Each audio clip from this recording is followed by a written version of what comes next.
الحمدللہ رب العالمین والصلاة والسلام علی سید الانبیاء والمرسلین اما بعد فاعوذ باللہ من الشیطان الرجیم بسم اللہ الرحمن الرحیم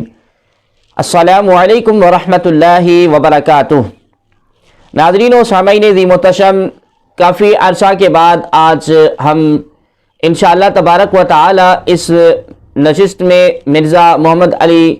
انجینئر صاحب جو ہے ان کو جواب دینے کے لیے حاضر ہوئے ہیں۔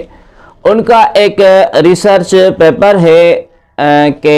5B، اس میں لکھے گئے جھوٹ انشاءاللہ تبارک و تعالی اس کے متعلق ہم آہستہ آہستہ اور وقتاً فوقتاً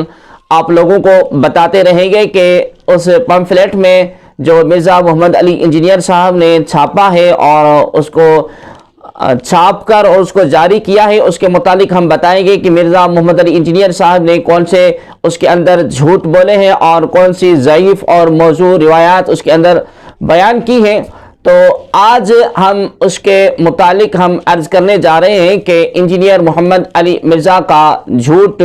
5B اس کا جو ریسرچ پیپر ہے اس میں کون سا ہے۔ ناظرین و سامعین ذی محتشم، مرزا جہلمی نے یہ پمفلیٹ لکھا جس میں اس نے لکھا کہ فرقہ واریت کی لعنت اور مسلک پرستی کی نحوست سے بچ کر قرآن حکیم، صحیح الاسناد احادیث اور اجماع امت کو حجت اور دلیل بناتا ہوا تاریخ کے جھوٹ اور بے سند اور ضعیف الاسناد روایات سے محفوظ اور 72 شہدائے کربلا سے اظہار عقیدت پر مشتمل تحقیقی مقالہ۔ تو ناظرین و سامعین ذی محتشم، ہم آپ لوگوں کو بتاتے ہیں کہ مرزا صاحب نے یہ پمفلیٹ ان کے بقول جھوٹی ہے، سند اور ضعیف الاسناد اور تاریخی روایات کے فتنوں سے بچنے والوں کے لیے لکھا ہے۔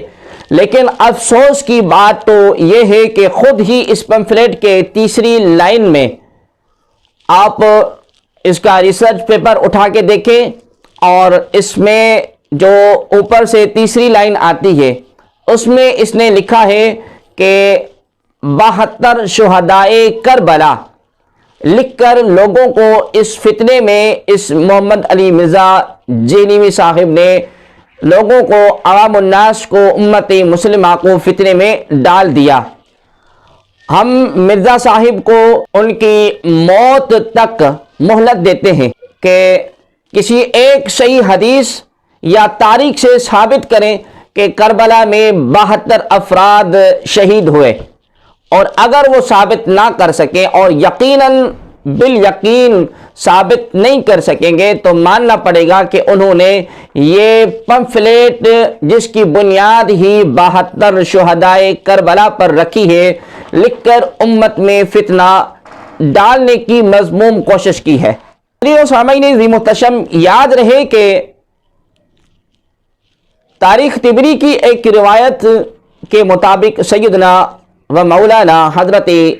امام حسین رضی اللہ تعالی عنہ کے ساتھ 72 افراد شرکائے سفر تھے، یعنی کہ سیدنا حضرت امام حسین رضی اللہ تعالی عنہ نے جو کربلا کا رخ کیا تو اس وقت سیدنا امام حسین رضی اللہ تعالی عنہ کے ساتھ 72 افراد ساتھ تھے، جبکہ اس کی سند میں بھی ابو مخنف لوط بن یحییٰ راوی کذاب ضعیف ہے، لہذا یہ روایت من گھڑت ہے اور بقول مرزا کے کہ یہ امت میں فتنہ ڈالنے کی کوشش ہے۔ تو مرزا صاحب خود فیصلہ کریں کہ فتنہ ڈالنے کی کوشش کس نے کی،